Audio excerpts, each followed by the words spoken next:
উপবাস করতে হবে। তুমি যেমন আমাকে কিছু দিলে না, আজ তুমি না খেয়ে থাকো, তোমাকে কিছু খেতে হবে না।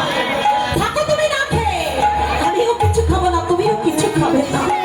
ভালোই হয়েছে, তোমার উপবাস করাই উচিত।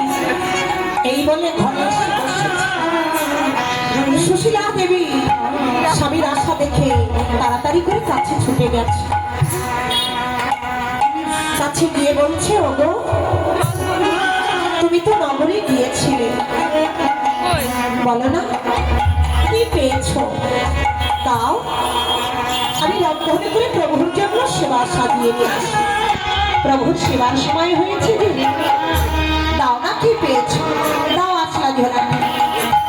সুধামা বলছেন, সুশীলা তুমি তোমার প্রভুকে সেবা দেবে, আজ আর দিতে হবে না। বলছে, কেন এমন করে বলছো কেন? বলছে, জানো নিত্যদিন কিছু না কিছু পাই, কিন্তু দেখো আজ গোবিন্দের কেমন পরীক্ষা। আজ নগরে গিয়ে ঘুরেছি, কিন্তু কেউ আমাকে এক বস্তু চাউল দিল না। বলো না সুশীলা, তুমি কি দিয়ে তোমার গোবিন্দকে সেবা দেবে? ঠিক হয়েছে সুশীলা, এটাই হওয়া উচিত। যেমন ভক্তকে কিছু দেবে না, তেমন ভগবান না খেয়ে থাকো। আজ কিছু খেতে হবে না তোমার গোবিন্দকে, উপবাস করো, আমরা খাবো না, সেও খাবে না। সুশীলা বলছে, স্বামী সংসারের এই অভাব আমি আর সইতে পারছি না। বলো না গোবিন্দ কেন আমাকে এত কষ্ট দেয়, কেন কামাল করে রেখেছে? যারা ধেমা আপনাদের কাছে যাবে তখন দেবেন, এখন দেখে দিন আপনাদের কাছে যাবে গোবিন্দের সেবার লাগে আপনারা যে যা পারবেন দেবেন, কিন্তু জায়গা থেকে কেউ উঠবে। আমাদের লোক যাবে, আপনারা যে যা পারবেন গোবিন্দের নামে দান করবেন, কিন্তু এখন একটু বসুন। রাধে রাধে। সুশীলা বলছে, সংসারের এই অভাব আমি আর সইতে পারছি না। বলো না গোবিন্দ চরণে কি এমন অপরাধ করেছিলাম যার কারণে গোবিন্দ আমাদের এমন করে কামাল করে রেখেছে?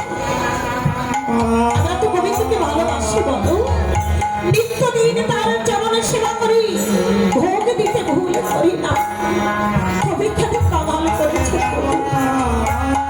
বলো না স্বামী, এই অভাব কি কোনো দিন দূর হবে না? সুধামা বলছে, সুশীলা আমি কি করবো বলো? আমার যে আপন বলে জগতে কেউ নেই যে আমি তার কাছে যাবো। সুশীলা বলছে, কি বললি?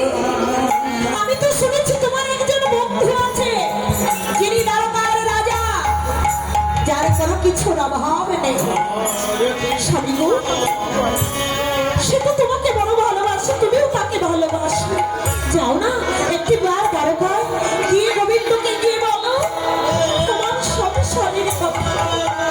আমার মনে হয় সে নিশ্চয়ই তোমাকে কিছু দান করবে। যাও না একটিবার গোবিন্দের কাছে, সে বলে করুণাময়। যাও না সবই।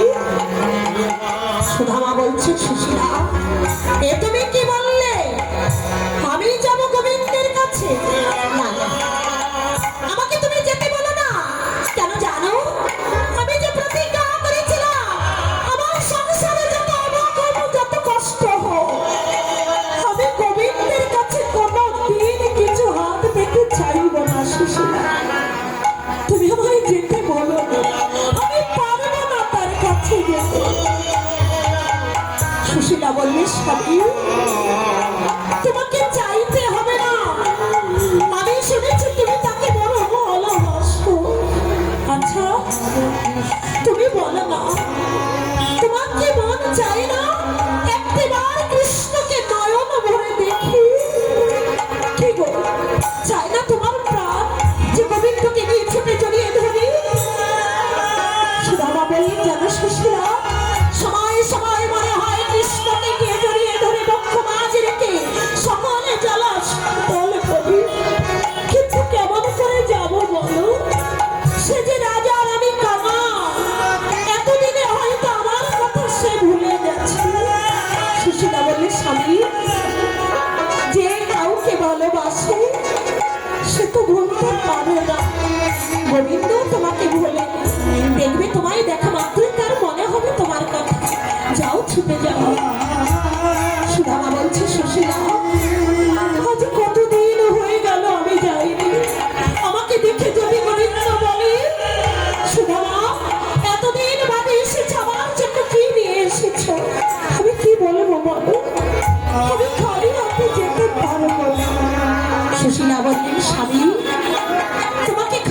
যেতে হবে না।